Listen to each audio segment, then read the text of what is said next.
a nuestra sesión del colegio. Y bueno, el día de hoy, ¿verdad? Tenemos un ponente, el doctor Carlos de la Cruz Vázquez. Bienvenido, doctor. Él es médico cirujano, egresado de la Universidad Autónoma de Chiapas, especialista en ginecología y obstetricia por la Universidad Nacional Autónoma de México, en el Hospital de Ginecobstetricia número 4, UMAE Luis Castelazo Ayala, Centro Médico Nacional Siglo XXI. Es recertificado por el Consejo Mexicano de Ginecología y Obstetricia del 2023 al 2028, médico asistente de ginecobstetricia UMAE Gineco 4 del Servicio de Tracto Genital Superior del 2011 al 2014. Ha sido autor de múltiples videos dentro de la 15 Jornada Médica Bienal del Instituto Mexicano del Seguro Social, Ciudad de México, del 9 al 13 de marzo del 2015, con los temas ismocele, diagnóstico y tratamiento, metaplasia ósea endometrial, extracción del dispositivo intrauterino por vía histeroscópica, extracción de leiomioma por histeroscopía, profesor de cursos de actualización en ginecología y obstetricia, jefe de cirugía endoscópica del UMAE Hospital Luis Castelazo Ayala del 2018 al 2023, profesor titular por la UNAM del adiestramiento de alta especialidad de laparoscopía en el Hospital UMAE Luis Castelazo Ayala Gineco 4. Ha sido presidente de la Sociedad Centro de Capacitación de Cirugía Laparoscópica, SC. Pues adelante, doctor Carlos, es un gusto tenerlo con nosotros y pues tiene usted el tiempo disponible. Muchas gracias.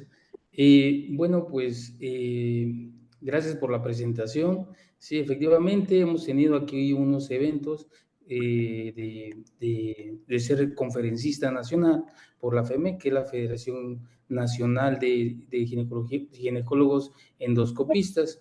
Pues tengo el gusto de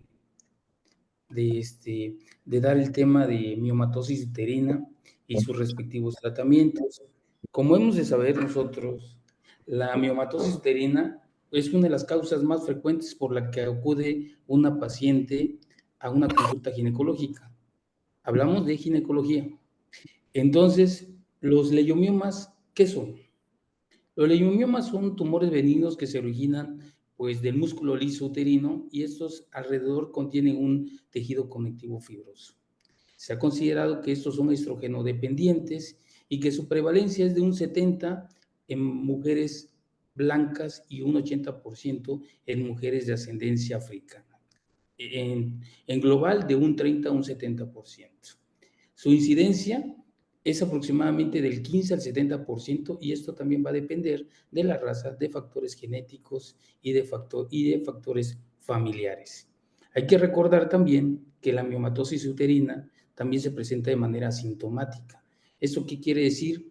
Que de 10 mujeres que tienen miomas, 3 tienen síntomas y 7 no tienen síntomas. ¿Por qué la importancia? Hablar de la causa. Y lo ponemos ahí, lo recalcamos. Es una mutación de una célula única, de un miocito, de la musculatura lisa del útero, y que estos normalmente están regulados en su crecimiento por un control hormonal. ¿Cuáles son los factores de riesgos que ocasionan que se presenten los miomas? Lo tenemos enlistado ahí, pero es la parte que yo, al hablar, cuando me invitaron a esta presentación de dárselo a ustedes en el área de médicos familiares, trato de enfocar solo la cuestión que les puede interesar, pero a la vez no puedo dejar atrás otras características que propiamente lo manejamos los ginecólogos, pero con mucho gusto lo compartimos con ustedes para que tengan una cercanía de que cuando tengan una patología de estas, sepan qué hacer, que esto es lo que me importa a mí. Dentro de los factores de riesgo, valoramos la raza como anteriormente mencionamos. La ascendencia africana tiene más riesgo de tener miomas que las demás. La edad, entre más cercano a la cuarta y quinta década de la vida, la paciente tiene más riesgos de tener miomas. Está relacionado con la obesidad, es cierto, sobre todo la obesidad tipo 2 y 3. ¿Por qué? Porque recordemos que si una de las causas y orígenes de los miomas es estrógeno dependiente, el precursor del estrógeno precisamente es la grasa. Entonces, un factor importante es el índice de masa corporal. El estilo de vida está relacionado con, en este caso, con el tabaco. En el caso de la herencia también forma una importancia. ¿Por qué? Porque se ha considerado que si una paciente, una abuela, tiene miomas, el riesgo de tenerlo la hija y la nieta está presente. A aquellas pacientes que en familia se desconoce miomatosis uterina. Y la paridad, antes decíamos, útero que no da hijos forma bolas. Realmente este es algún paradigma porque se ha visto que al realizar estudios, pacientes nulíparas como multíparas, no hay un cambio significativo. Ahora, con relación a los síntomas, los pongo en el cuadro en el lado izquierdo de la pantalla, cuáles son los síntomas más frecuentes. La primera de ellas es la hemorragia uterina normal en un 60%, y es una realidad. La causa más frecuente por la que la paciente llega a la consulta externa es por hemorragia causada por miomatosis uterina. El dolor pélvico por efectos de compresión, pero no es en un 25%, pero aquí algo que es importante recordar, el dolor pélvico se presenta no solo basa de que si tienes miomas tienes dolor, no. Muchas veces está relacionado a su localización y a su tamaño, por el efecto mecánico que causa los órganos cercanos. Ejemplo, cuando los miomas miden de 5 o más centímetros y se encuentran en la pared anterior del útero, cercano a la región ísmica, por el efecto compresivo o mecánico que ejerce el mioma sobre la vejiga, hace que la paciente tenga datos de infecciones de vías urinarias recurrentes. Y realmente no tiene infección de vías urinarias, sino que tiene datos de poliaquiuria, disuria, por el efecto mecánico que no le permite llenar la vejiga de manera complaciente por el efecto de compresión. Otro de ellas cuando está en la pared posterior, por ejemplo. Cuando los miomas están en la pared posterior, es muy frecuente que la paciente tenga dos sintomatologías. Una de ellas, distensión abdominal, y otra, estreñimiento. ¿Por qué? Porque hace el efecto compresivo sobre el intestino a nivel rectal. Y por última, también está relacionado con la infertilidad. Esto de la infertilidad en un 15%, bueno, en este artículo sí es un 15%, pero tenemos otros artículos como de la COP que mencionan, perdón, que la causa de que la paciente está con infertilidad es un 15%, pero bueno, hay otros artículos como la COP que dice que es el 10% la relación de la infertilidad con la miomatosis uterina. Y libros específicos de infertility mencionan que está relacionada con un 2 a 3% la causa de la infertilidad relacionada con los miomas. Entonces, hay una importancia de que miomas es sinónimo de infertilidad, no, pero está el riesgo. Dolor pélvico está relacionado con los miomas, sí, pero no un porcentaje importante, y esto depende del tamaño. Un mioma de 3, 4 centímetros en fondo uterino no me tiene que estar causando como tal un efecto mecánico, pero sí hay que recordar que el dolor pélvico no solo se basa que si tienes mioma, puedo tener un adenomioma, que es una patología diferente.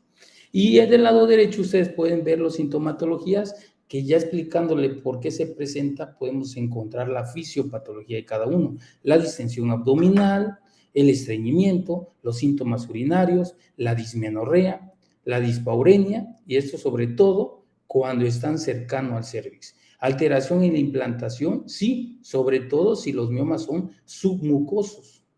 Amenaza de parto pretérmino, sí, porque recuerden que los miomas actúan como un cuerpo extraño en la matriz, en el útero, que ocasionan contracciones intramiometriales, y esas contracciones intramiometriales causan dolor. Abortos también, alteración en la placentación y partos pretérminos. Sobre todo los partos pretérminos cuando son miomas grandes. ¿Por qué? Porque no permiten la distensión abdominal adecuada durante el embarazo, y a las 35 o 36 semanas, de acuerdo al tamaño del mioma, la paciente, como ya no puede distender más el útero, termina teniendo ruptura prematura de membranas y por consiguiente los partos pretérminos. Bueno, lo vuelvo a repetir, en esta parte, ¿cuáles son la importancia que tienen que tener miomatosis? Sinónimo de hemorragia uterina normal, infertilidad, pérdida gestacional recurrente, dolor pélvico, parto pretérmino, sangrado durante la terapia hormonal de reemplazo, ¿sí? Y la expulsión de los dispositivos como método de planificación familiar. Del lado izquierdo, ustedes ven una imagen de que ese se trata de un ultrasonido endovaginal, en la cual tú ves en la parte blanca, esto representa pues el endometrio, y en la parte superior de este endometrio encontramos una tumoración de bordes bien definidos, y aproximadamente, yo les puedo decir, que del fondo uterino al orificio cervical interno, la cavidad mide 4 centímetros. Entonces, esto me está hablando que hay un mioma de aproximadamente 2 centímetros. Entonces, si tú colocas un dispositivo intrauterino con ese pequeño espacio de cavidad, la paciente termina expulsando el dispositivo. Por eso se relaciona con expulsión de dispositivos intracavitarios. ¿Sí, sí se escucha? Sí, doctor. Ok, muy bien. Entonces, esto es muy importante. Miren, siempre recuerdo que las preguntas que nosotros hacemos en qué distancia existe entre un óseo tubario al otro óseo tubario, el derecho del izquierdo. En una paciente que ya ha tenido bebé, mide 32 milímetros y el dispositivo mide aproximadamente eso, de 29 a 32 milímetros. Entonces, los dispositivos están elaborados precisamente para que se evite la expulsión, pero con estos miomas que ni llegan ni a los ostium, terminan expulsándolos. Ahora, los miomas sangran, y si sangran, ¿por qué? Vean ahí la imagen del lado derecho, en la cual hablamos de la pared uterina, la serosa, el miometrio y el endometrio. Todos con sus respectivos vasos, los vasos arciformes, los radiales y lo que es su lago venoso, su plexo capilar y su glándula endometrial. ¿Por qué lo represento así? Porque de la siguiente imagen encontramos los miomas, que pueden ser subserosos, intramurales y los endometriales. Dentro de estos, al final del día, cualquiera de los tres va a causar una dilatación de las vénulas, como aquí menciona. ¿Cuál es la causa del sangrado del mioma? Dilatación de las vénulas, que éstas dilatan y se rompen, y por eso la paciente tiene más sangrado anormal.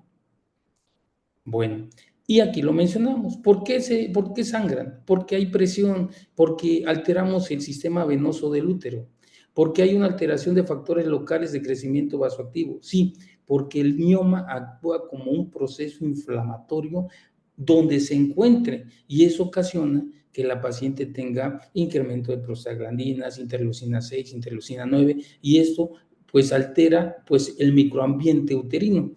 Otro es el incremento del tamaño del área de la superficie endometrial, y eso es lógico. Una paciente que tiene miomas, si tú le haces tacto, mide 14, 16 centímetros, cuando un útero en condiciones normales mide de 7 a 8 centímetros de longitud. Entonces, imagínense un útero que tiene el doble de tamaño, la cavidad endometrial es mayor, la superficie endometrial es mayor y por lo tanto el sangrado también. Existe también un incremento en la vascularidad. ¿Por qué? Porque hay neovascularización secundario al aporte de dar más sangre a los miomas.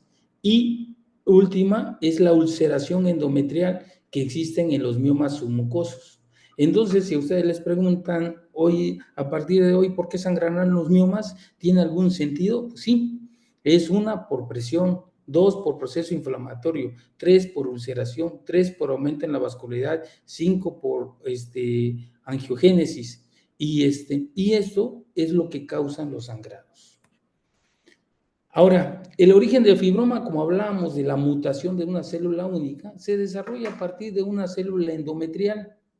¿Y esto qué hacen los miomas? Tienen la capacidad de empujar el miometrio a su alrededor sano.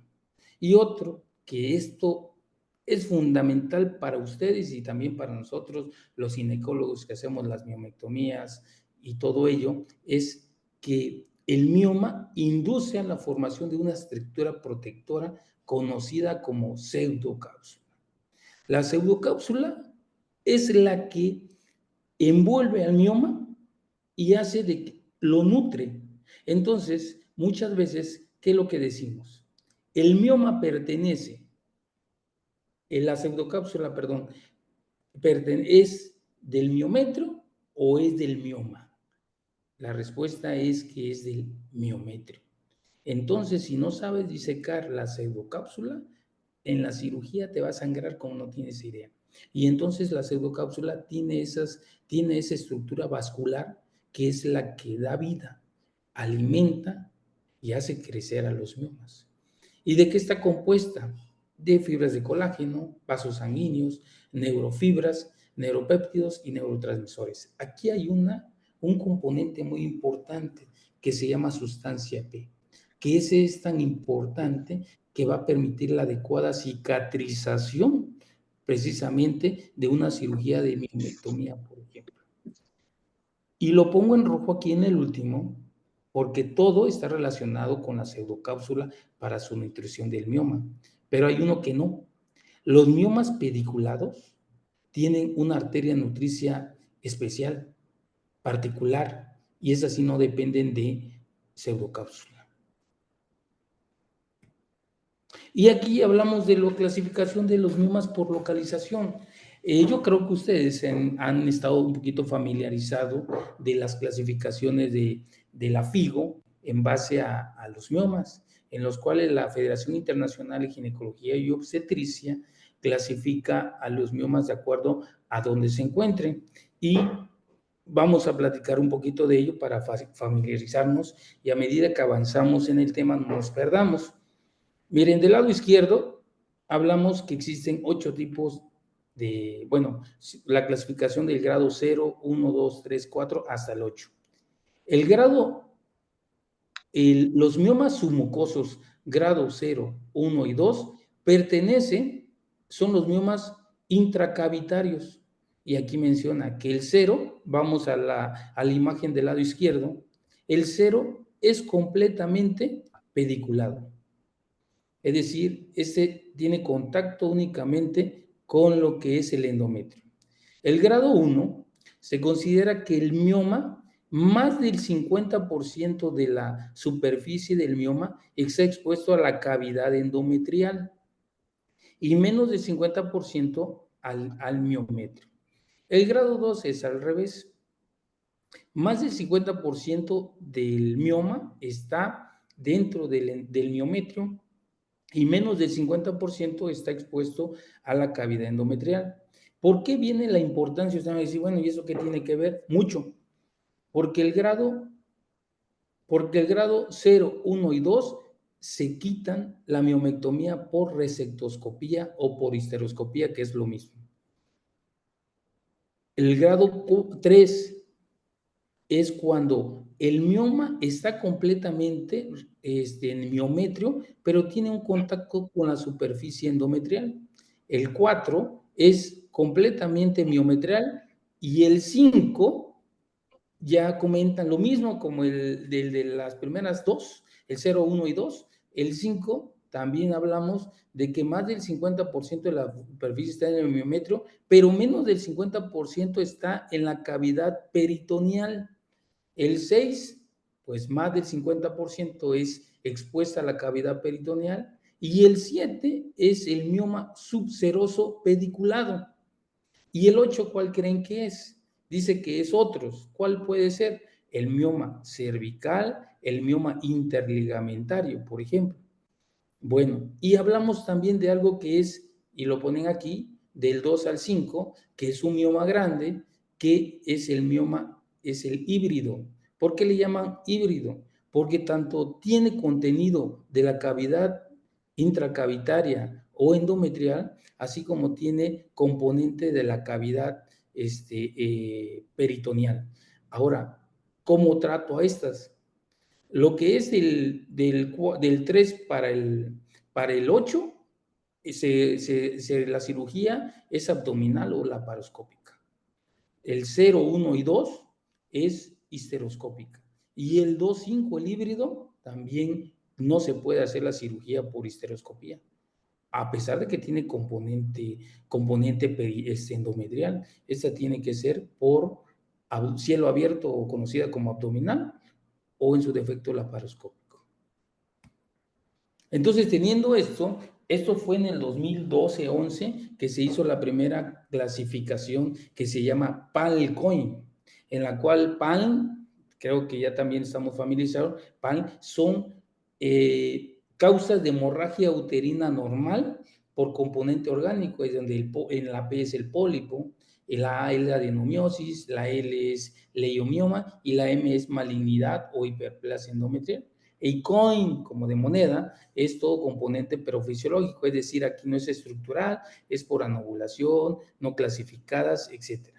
Entonces, hicieron una revisión, la FIGO en el 2018, y ya consideran que el mioma tipo 3 ya pertenece a los miomas submucosos.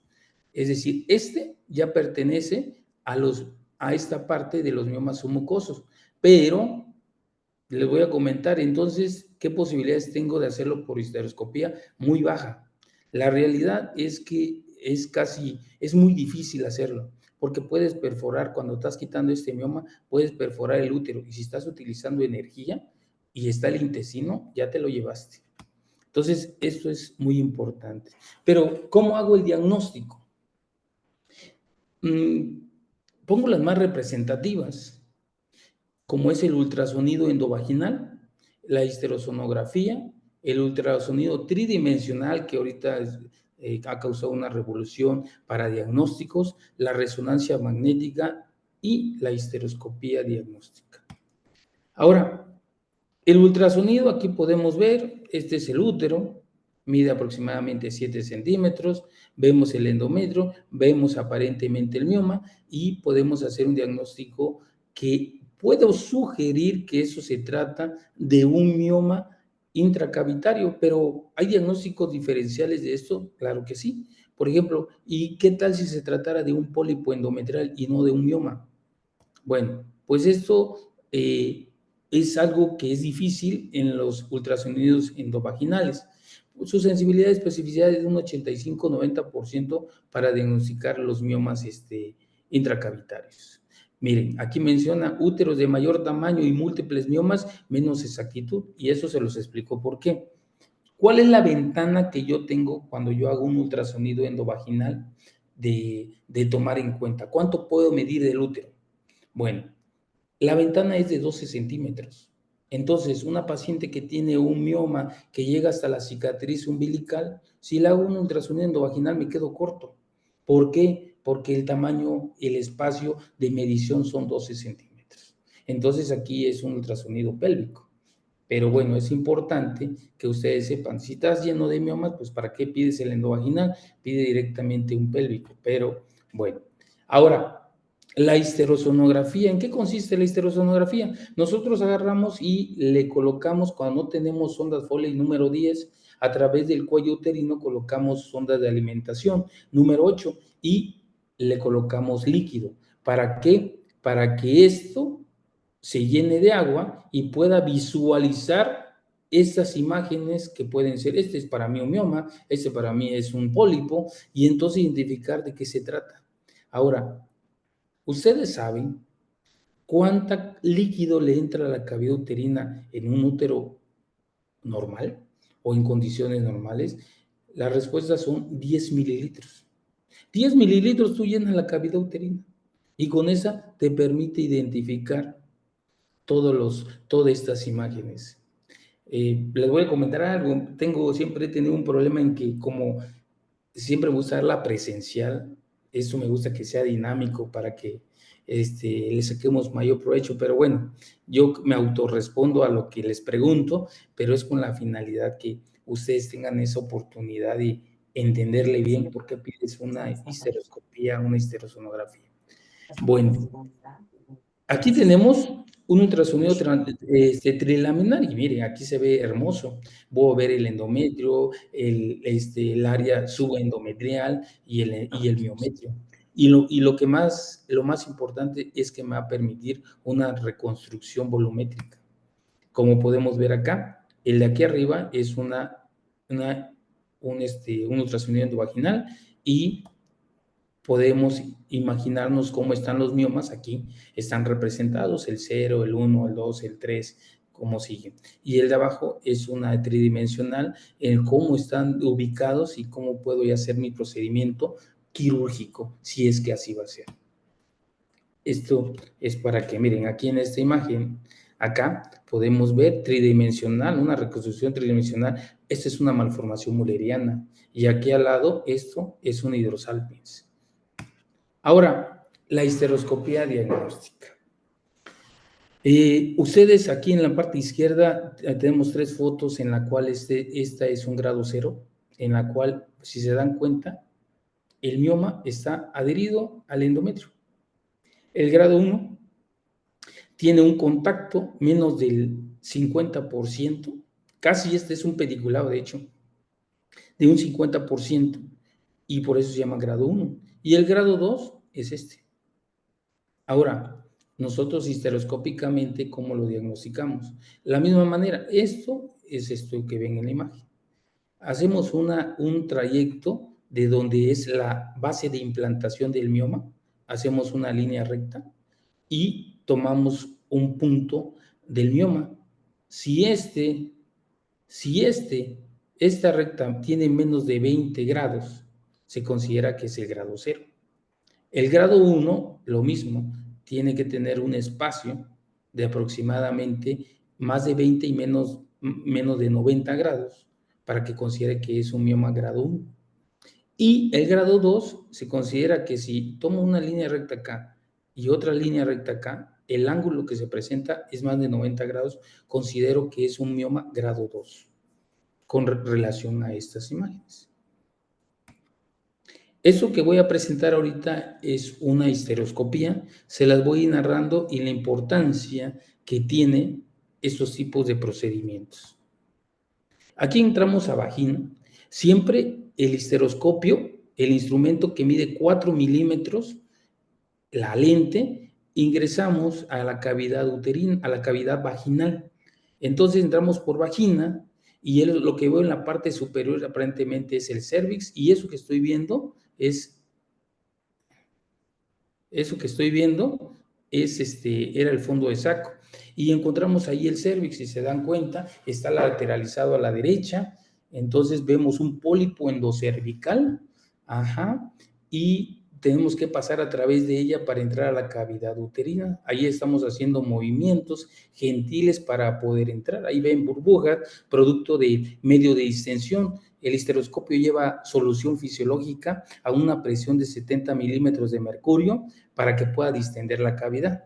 Si no, estuviéramos en un espacio no virtual. Y miren, aquí ya estoy entrando por el orificio cervical interno, y si se dan cuenta, está costando mucho. Esto que ven aquí es el efecto del histeroscopio que va a pasar a la cavidad uterina. Y como ven allí, en esa imagen, ahí hay adherencias laxas, miren, y por el efecto de la presión y del medio de distensión, se van separando, así como lo ven, y estamos entrando a través del orificio cervical interno. Pasando el orificio cervical interno, ya tengo 70% del procedimiento hecho, y van a ver cómo hace un movimiento fuerte para poder entrar. Ese movimiento, miren, eso que hizo ahorita para entrar es a una de las partes más difíciles, porque a veces yo perforo y si estoy en vejiga, llego a la orina, y si estoy en el fondo, me puedo ir directamente al intestino.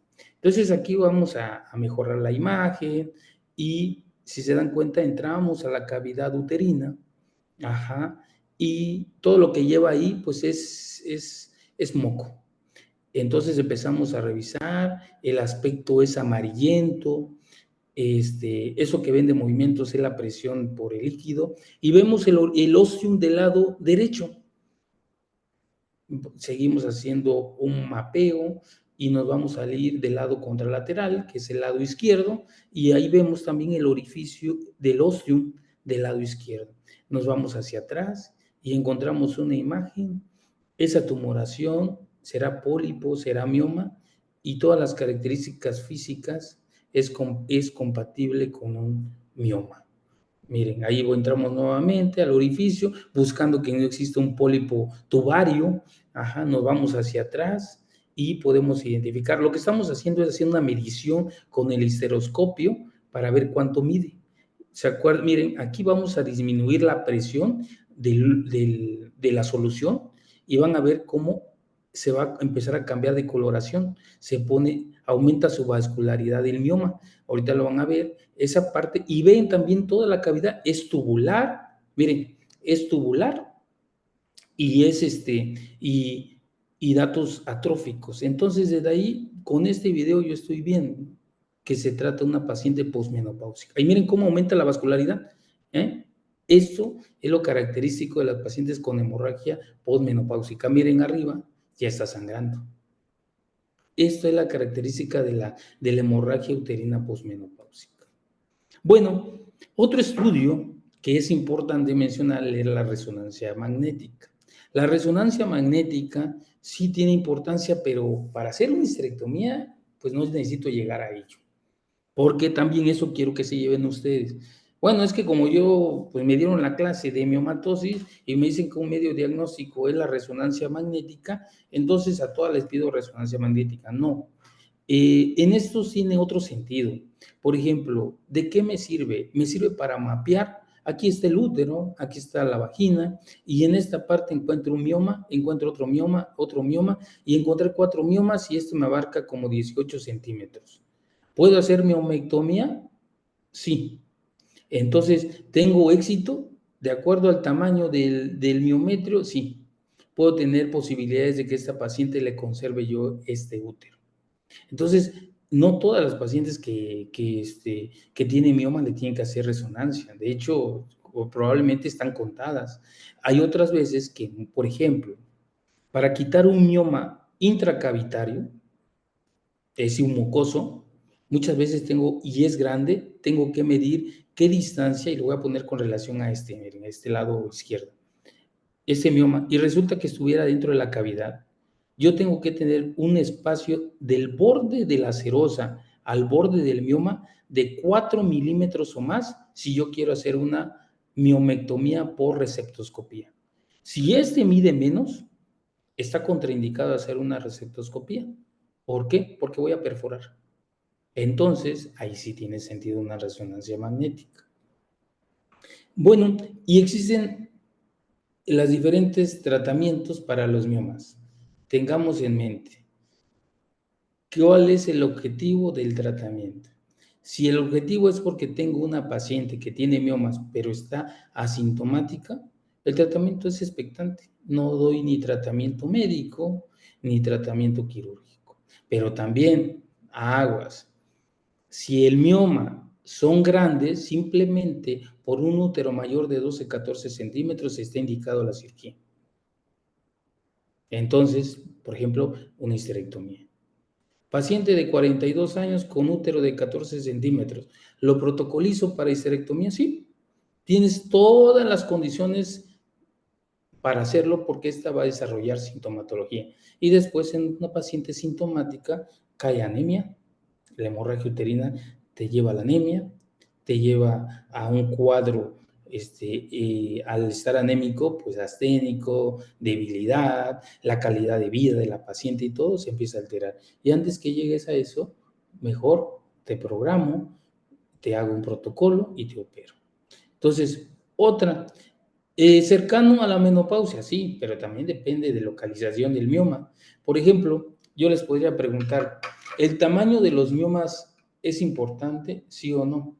Sí, pero no me significa que un mioma pequeño no tenga importancia. Mira, un ejemplo, un mioma de 1 centímetro intracavitario dentro del endometrio, el submucoso, me puede producir sangrados y llevarme a la anemia tan importante de 4 o 5 gramos de hemoglobina como un mioma de 5 centímetros en el fondo uterino de localización subseroso. Y eso no tengo sintomatologías. Entonces, sí importa tamaño, sí, pero de acuerdo a localización. Tratamiento médico y el tratamiento quirúrgico lo vamos a tocar ahorita, pero es importante que sepamos, en el tratamiento médico, si el objetivo es para el dolor o es para el sangrado. o por la infertilidad. Si el tratamiento quirúrgico también, y aquí afortunadamente existen varias vías de abordaje: miomectomía por histeroscopía, laparoscopía o cielo abierto, y la histerectomía laparoscópica o abierta. Y aquí podemos ver qué alternativa de tratamiento tengo. En lo que le decía, tratamiento expectante, nada más observo, la paciente tiene miomatosis asintomática, pero ya dijimos tamaño, localización, ya puedo decir, no, pues esta paciente no hay que hacerle nada más estarla vigilando, señora. Pero tengo en el tratamiento médico el DIU con levonorgestrel, ya sea el Mioquer, el Mirena, ok, lo voy a colocar, está bien. Pero ¿cuál es su objetivo? ¿Lo coloco por sangrado, lo coloco por dolor o lo coloco por las dos cosas? Ejemplo, si yo voy a colocar un dispositivo, es porque la paciente sangra mucho. ¿Y cuál es el objetivo? Con el DIU, Mirena, por ejemplo, menstruas 3, 4 veces al año. Y no solo esas 4 veces menstruas, aparte, si sangraba 10, 15 días, sangra 3, 4 días en la ocasión que se presenten esas menstruaciones con el DIU. Pero además, si manchaba 20 toallas, va a manchar 3, 4 toallas. Entonces, hace 3 efectos. Número de menstruaciones disminuye. 2, cantidad de sangrado disminuye. Y 3, los periodos largos los convierte en periodos chicos de sangrado. Entonces, y también combate el dolor. Ahora, los análogos de la GnRH. Aquí también, mucho cuidado, ¿no? Es que ya después de esta clase, a ponerles GnRH a las pacientes que tienen miomas, no. ¿Cuál es el objetivo? Si mi objetivo es para que el útero, que es grandote, se haga más pequeño y poder hacer una cirugía más fácil, ¿lo hago? Ok, dáselo por 3, 4 meses, disminuyes el 40% del tamaño de la matriz y la metes a quirófano. Pero si estás hablando que los análogos del GnRH es para hacer una miomectomía, cuidado, porque los GnRH alteran la pseudocápsula. Entonces no permite identificar el mioma, que es como una piedra, algo duro que lo puedes disecar y quitar. No. Cuando le pones análogos, se vuelve chicloso y me hace una cirugía más complicada. Entonces, es mejor no dar esos tipos de tratamiento. Aparte, valen 3,000, 4,000 pesos la caja. E imagínate, le vas a dar 4 meses y mejor le hago la miomectomía sin ella y le va a mejorar la paciente. El siguiente, pues, es el modulador selectivo de receptores, que es lo más actual, el SMIA, que es el acetato ulipristal, que ha tenido una fuerte ventaja. Su aplicación de 3 meses disminuye el tamaño del mioma y me permite hacer miomectomía fácil porque no altera la pseudocápsula. El ácido tranexámico, pues para la hemorragia uterina normal, pero recuerden, siempre va aquí, no, tú das tratamiento para ello, pero en cuanto lo suspendes, regresa igual que los análogos. Disminuyes el 60% 40% del tamaño, pero en el momento que lo dejas de utilizar, vuelve a su tamaño original. Por eso te digo que es en base a cuál es el objetivo de tratamiento. Ahora, tratamientos intervencionistas, donde son la embolización, estos son procedimientos por el radiólogo intervencionista. La otra, la resonancia, y directamente hacer como oclusiones. También les comento, la circulación colateral que tiene el útero ocasiona que el éxito, el fracaso sea bastante y el éxito sea poco. ¿Por qué? Porque no mejora las condiciones del sangrado, se va a volver a presentar. ¿Por qué? Porque obstruyes estas, pero abres el río por otro lado. Y la miomectomía puede ser cielo abierto, puede ser laparoscópica e histeroscópica. Esto depende de lo que ya platicamos anteriormente, localización y tamaño de mioma. Y el tratamiento quirúrgico, eso de la ablación endometrial, se puede hacer. Mamá, recuerden que la ablación endometrial, lo que yo voy a hacer es carbonizar el endometrio. Y entre más temprano lo haga, en una paciente de 30 años, el éxito es menor. Entre más cercano a la menopausia, una de 45, 46 años, que tiene muchos sangrados, no tiene miomas submucosos, sí miometrial o ulceroso, y tiene sangrado, y yo le hago la ablación endometrial, ¿tiene éxito? Sí. la histerectomía y la ligadura laparoscópica de las arterias uterinas. Esta también no tiene mucho éxito por la circulación colateral que va a volver a presentar el sangrado.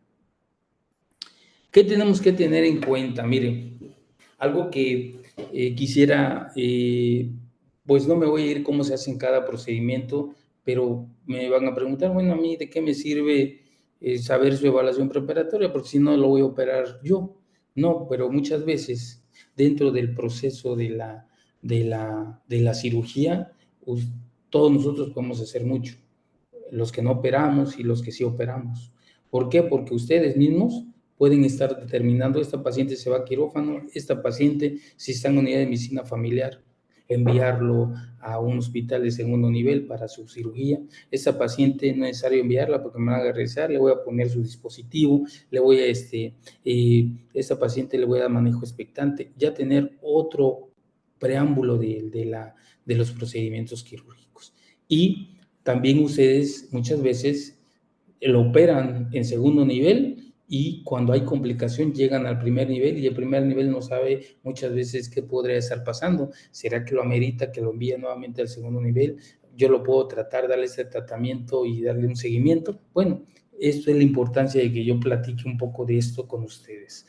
Seleccionar al paciente, hacer los estudios prequirúrgicos necesarios, que normalmente es la biometría hemática, los tiempos de coagulación y la glucosa, que es lo que nos pide el médico, médico internista y el anestesiólogo, ¿no? Pero si la paciente tiene otra comorbilidad, pues le agregamos lo que tenga. Hacer la clasificación, ver los recursos que tengamos. En nuestro caso, pues se envía a un segundo nivel y vamos a ver que aquí tenemos que, ya para segundo nivel, qué es la experiencia que tiene el médico y todo esto logramos el éxito. Por otra parte, fíjense, hacer una cirugía, digo, voy a hacer una miomectomía por laparoscopía, doctor. Hoy en día hemos visto que ya la cirugía abierta está siendo rebasada por la cirugía de mínima invasión. ¿Y por qué? Y aquí en Chiapas lo estamos haciendo, claro que sí. En Chiapas estamos haciendo miomectomía laparoscópica, histerectomía laparoscópica, porque hemos visto que con esto tenemos muchas ventajas, como mínima invasión, menos sangrado, menos dolor, menos estancia hospitalaria. Bueno, en los que trabajan, por ejemplo, en IMSS, menos tiempo de incapacidad. La incapacidad que se da por una histerectomía o una miomectomía por laparoscopía son 2 semanas nada más. Y un quiste de ovario, si quieren, pueden dar 10 días máximo. Eso porque ustedes llegan a veces, llegan al segundo nivel donde ya no le quieren dar incapacidad porque no lo amerita y se van con el médico familiar y como él no sabe, él me va a dar menos, ¿no? Ustedes saben que son 2 semanas y si no quieren tener problemas, regresen al segundo nivel y allá le dirían que ya no le van más incapacidad. Entonces, es a un ahorro de recursos también. Pues mire, en la miomectomía laparoscópica, precisamente lo que vemos es que el índice de masa corporal, se dice que los índices de masa corporal de 32 para arriba ya no se hacían histerectomías ni miomectomías. Hoy en día no está contraindicado. ¿De qué depende? De la experiencia del cirujano. Y puede tener 2, 3 miomas, pero que en total no midan 10 centímetros, lo puede hacer. Otro puede tener hasta un mioma de 10 centímetros único. Y estos, ¿cuáles puedo tratar? Los miomas mucosos, intramurales y subserosos. Bueno, en la laparoscopía de preferencia que son intramurales y subserosos. Los intracavitarios se trata con histeroscopía. Tenemos que preparar a la paciente, muchas veces lo que yo les platicaba, dar un antibiótico, un antibiótico profiláctico y la GnRH como la goserelina que disminuye el tamaño por 3 meses y lo pongo hasta en signos de interrogación. ¿Es importante darlo para que disminuya? No, porque me pierde la zona de declive y me hace una cirugía más complicada. La preparación intestinal, fíjense, esto lo pongo como preámbulo porque antes toda paciente tenía que entrar preparada, si no hasta diferíamos la cirugía. Hoy en día una paciente puede entrar sin preparación intestinal, ¿eh? Y les comento esto porque ante demandas, la paciente escuchó que no lo prepararon porque no tenían enema, porque no lo hicieron, y la paciente como se complicó, tuvo lesión intestinal, lo que ustedes quieran, la paciente escuchó que como no la prepararon, la causa de que la paciente esté mal es que no la prepararon. Y no, hoy en día los artículos lo puedes leer, no se necesita una preparación intestinal. Simplemente, pues dile 2 semanas antes no coma irritantes, productores de gas, y con eso es suficiente. Y bueno, esto es más de nosotros, nuestra área, en la cual, si se dan cuenta, colocamos 4 trócares. Es una cirugía de mínima invasión, aquí lo pueden ver, donde se colocan 4 trócares, y con eso empezamos a trabajar. En la parte superior, como normalmente se coloca el cirujano ginecólogo, endoscopista, para hacer una cirugía. Utilizamos medios compresivos, como la vasopresina, que disminuye y cambia la coloración hasta del mioma para un vasoconstrictor, y me hace que la cirugía sangre aún menos. Como ven en el video del lado derecho de su pantalla, le estamos colocando a través de una aguja histeroscópica, le estamos colocando vasopresina a nivel del tumor, y esta colocación hace de que disminuya, miren, se pone blanco, y esto me hace de que yo pueda hacer la miomectomía y me sangre menos. Las incisiones, fíjense cómo hacían los miomas, si se hace transverso o se hace longitudinal para hacer la miomectomía, y se corroboró que, si ven en la pantalla del lado derecho, las incisiones como la cesárea, que son transversas, sangra menos la paciente que como cuando lo haces corporal. ¿Por qué? Porque la irrigación del útero normalmente es transversa, y si tú lo haces longitudinal, pues te llevas todos los vasos y te sangra más. Aquí podemos ver cuando se dice que si el mioma mide 8 centímetros, no voy a hacer una incisión sobre el útero de 8 centímetros. Se dice que el 30 o 40% del tamaño del mioma debo de hacer mi mapeo de qué es cómo voy a cortar. Lo que yo les decía, miren, aquí estamos haciendo una incisión. Ese del lado derecho es un mioma intramural, se siente todo flojo y todo, quiere decir que no está tan afuera. En la parte de arriba, ese es un armónico. Con eso hacemos las incisiones y podemos hacer nuestra cirugía. Por otra parte, ¿se acuerdan de la pseudocápsula? Lo voy a repetir, que una de las que me importa más de la sustancia P, que ayuda a la reparación tisular, ayuda a que si la paciente la hace miomectomía, se embaraza, tenga menos riesgo de ruptura uterina. Si yo identifico bien la pseudocápsula, tengo menos desangrado en la cirugía y mejor pronóstico. Aquí lo menciona, uno de los personajes más importantes es Andrea Tinelli, es un italiano en el cual se ha encargado de estudiar mucho la pseudocápsula, de que si yo cierro en 2 o en un plano la histerografia donde quité el mioma, tengo más riesgo o menos riesgo de ruptura uterina en una embarazada. Pues la respuesta es que no hay un cambio significativo si lo haces en 1 o en 2 planos. Y aquí podemos ver lo que le llaman la enucleación. Miren, ahí encontré la pseudocápsula y ahí estoy tomando el mioma. Y lo que ven arriba es un tiramioma, que hago el efecto de tracción y contratracción.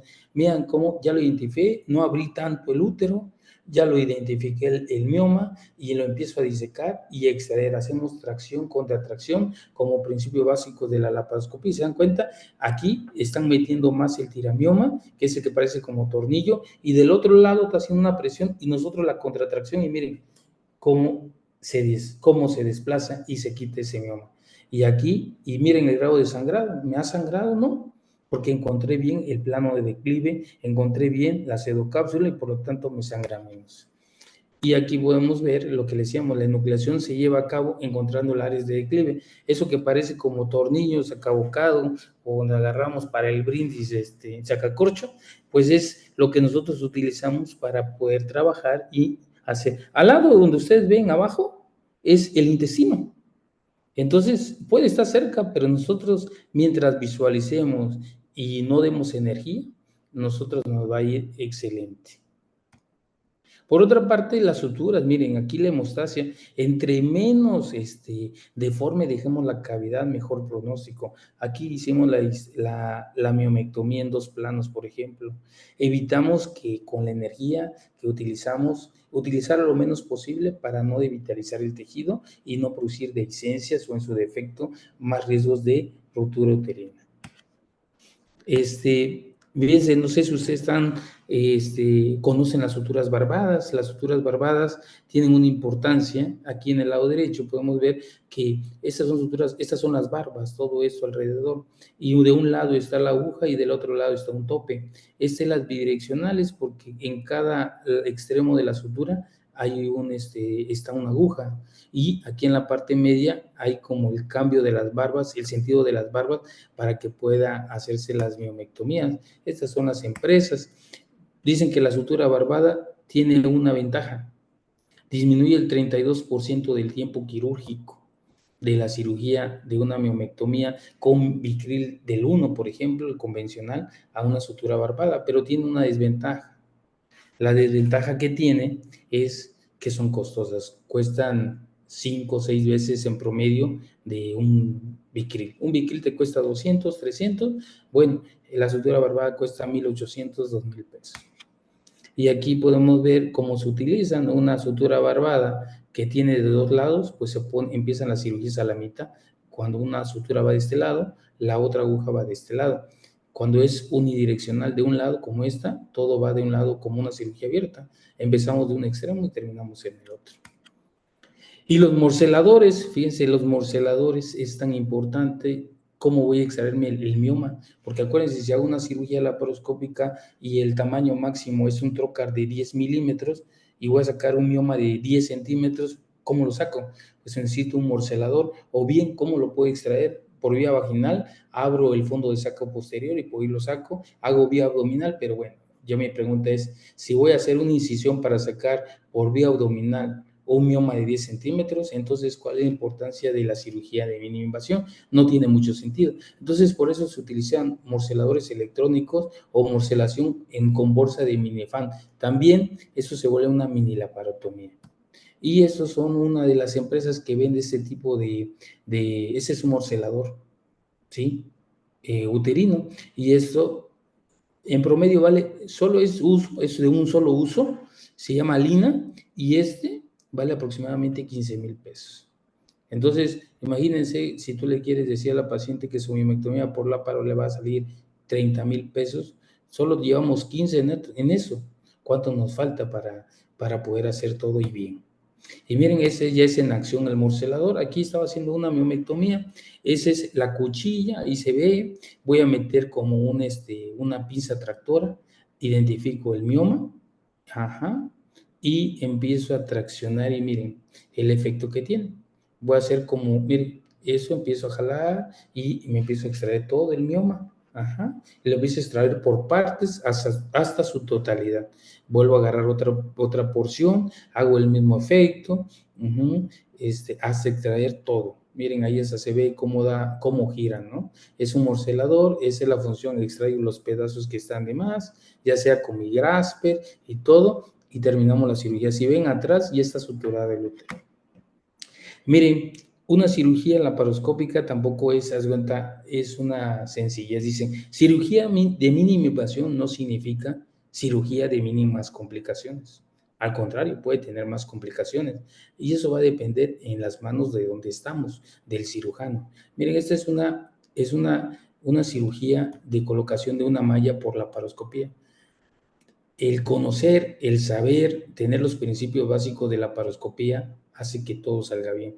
Por ejemplo, dicen que cuando yo haga mi nudo, debo de soltar la aguja para hacer la tracción. Ven ahí, el porta no suelta la aguja y se va hacia un vaso, y con eso ocasionó convertir la paciente si no sabe cerrar o reparar a nivel vascular por la laparoscopía.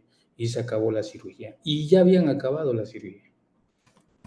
Entonces, otro ejemplo, esto sí fue de les puedo comentar, esto fue de la miomectomía por laparoscopía, exactamente donde se puso el INA.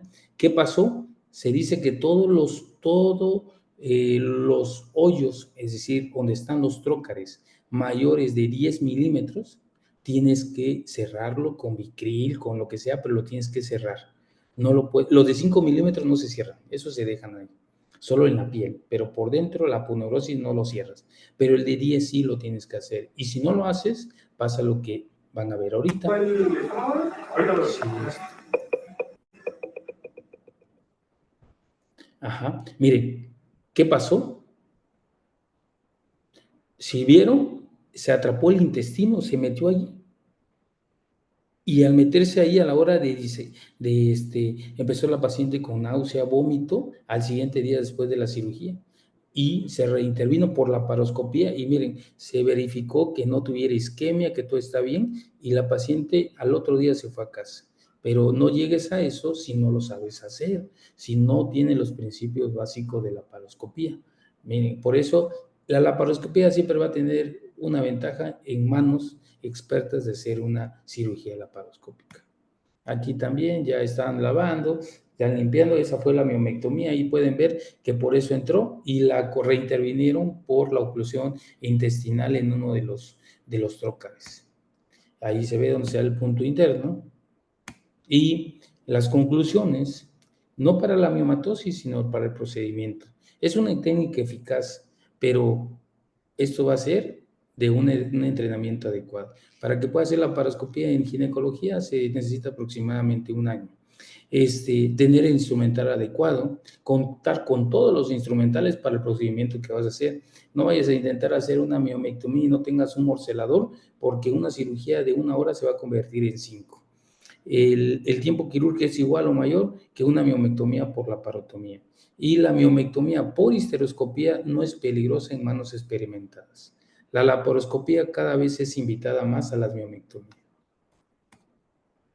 Gracias.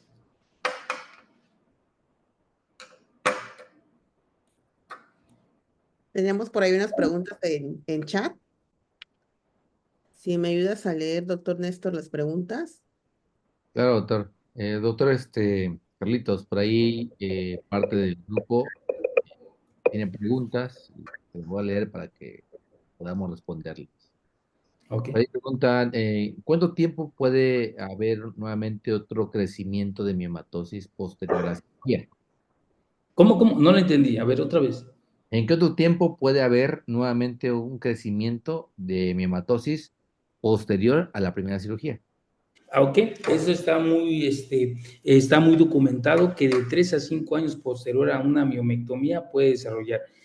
Aquí siempre les comento, bueno, la miomectomía fue porque tú te quieres embarazar, pero resulta que tienes 25 años y estás estudiando y te quieres embarazar, pero no ahorita. Te quieres embarazar en 5 a 8 años.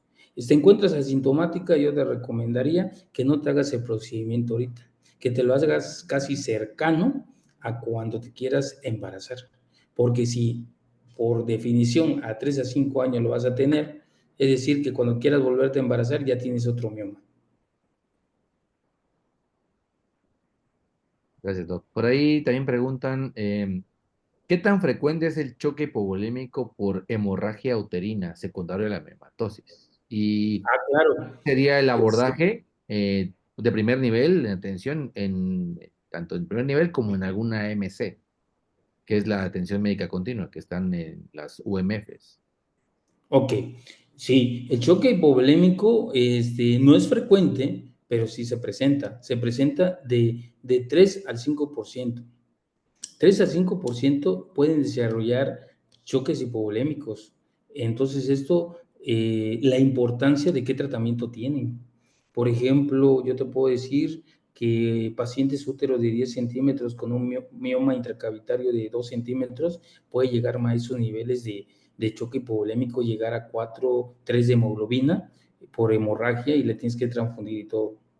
Mira, de primera mano, las hemorragias uterinas anormales, antes la primera línea de tratamiento era hacerle un legrado hemostático. Hoy en día no es así. Hoy en día se dan dosis altas de hormonales combinados, viene siendo el etilenilestradiol con levonorgestrel o desogestrel, y lo manejas a dosis de una tableta cada 8 horas por 5 días, y después una tableta cada 12 horas por 5 días, y después una tableta diaria por 11 días, y después descansa 7 días y una diaria. Pero esto ya estamos hablando de algo prequirúrgico.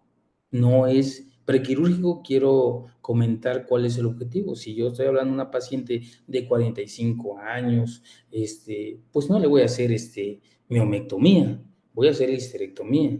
Entonces es buscando edad, paridad y cuadro clínico. Doc, también nos preguntan por ahí si el embarazo mejora o empeora la miomatosis y de acuerdo a su localización. Sí, claro, sí, claro. Acuérdate que una de las complicaciones de la miomatosis en el embarazo es el parto pretérmino. ¿Por qué? Porque un mioma grande no permite distender más la cavidad uterina y por lo tanto terminan rompiéndose las membranas y hay ruptura prematura de membranas y por lo tanto terminación del embarazo. Entonces sí, tiene importancia. Por eso les decía aquí, juegan dos papeles, la localización del mioma y del tamaño del mioma. Doc, también preguntan en cuánto tiempo posterior a la miomectomía se puede ya con un riesgo mínimo o sin riesgo que la paciente se vuelva a embarazar o se embarace de primera vez. ¿Cuál es el riesgo? Mira, el riesgo de que si tú lo operas a la paciente de una miomectomía es que una de las cuales siempre se los damos puntualizando a la paciente es que una miomectomía puede terminar en histerectomía. Entonces, si tú dejas bien fundamentado eso, el riesgo, ya lo sabe la paciente. Doctor, ¿y si me embarazo puedes tener un bebé antes y todo? Entonces, todo es riesgo. Pero bueno, la probabilidad de una miomectomía termine en histerectomía es baja, muy baja, pero bueno, está presente. Doctor, gracias. El doctor Cristian envía sus felicitaciones por la ponencia. Por ahí también nos comentan sobre el tamaño de los miomas. ¿Qué tamaño sería el indicado para un DIU medicado y cuánto tiempo podríamos colocarlo? Esto referido a una paciente nulípara con sintomatología con un IMC normal. Mira, aquí lo primero, si yo puedo colocar un dispositivo, sí, siempre y cuando no sea intracavitario, con lo que les decía, un mioma que está submucoso, independientemente del tamaño, me puede hacer que se lo expulse, una. Dos, no responda el tratamiento porque es un mioma submucoso y esa es la causa del sangrado. Ahora, los miomas aquí hay una pregunta que siempre lo hago, pero yo mismo me voy a responder. ¿A partir de qué tamaño está indicado quitar los miomas? Mayores de 3 centímetros. Entonces, si tú tienes miomas subseroso y tengo sangrados y puedo poner dispositivos, sí lo puedo poner. Pero si son miomas grandes, un tipo 2.5 como les presentaba, no lo puedes poner porque sabes que no va a funcionar. Doctor, ahí también le envían las gracias y las felicitaciones por su ponencia. Muchas Otra gracias. pregunta es, ¿cuáles serían los criterios de envío de primer a segundo nivel en el caso de los miomas submucosos, perdón? Submucosos. Todos los submucosos se van a segundo nivel. Porque va a haber Excelente. sangrado, sí, definitivamente va a haber sangrado. Y Gracias, entonces doctor. los cursos tienes que hacer algo. Sí, ya no hay más preguntas. Doctor, le damos las gracias. Doctora, Una pregunta más, doctor. Sí, digo. ¿Dónde lo podemos localizar? ¿Dónde lo Yo estoy, podemos encontrar? mire, el inicio de presentación les mencionaba que estaba ubicado por Jardines de Tuzla, Círculo Médico se llama la clínica donde yo laboro, donde tengo mi consultorio. Y ahí podemos, en alguna eventualidad que hicieran un apoyo de algo, con mucho gusto, ahí podríamos hacerlo. Muchas gracias, doctor. Pues gracias por haber aceptado la invitación de participar con nosotros en esta sesión. Fue una gran ponencia, le agradecemos mucho. Gracias por responder las preguntas. Esta es su constancia digital, se la haremos llegar, al igual que un presente. Muchas Y gracias. pues, a nombre del Colegio de Médicos Especialistas de Medicina Familiar en el estado de Chiapas, les damos las gracias. Y si no hay más preguntas, pues vamos a dar por terminada la sesión. Si pueden prender su camarita para tomar la foto y ya podamos concluir, por favor. Y no olviden registrarse en el link para que le podamos enviar su constancia Voy a tomar la foto.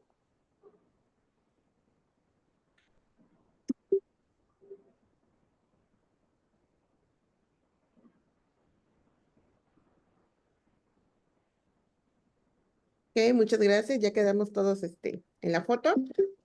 Y pues si no hay más preguntas, damos por concluida la sesión. Muchas gracias, doctor Carlos Augusto de la Cruz, por Gracias. gran ponencia. Gracias a todos y que pasen bonita noche. Mañana les comparto el video por YouTube y en 72 horas estarán llegando sus constancias. Gracias y bonita noche. Hasta luego y gracias por la invitación.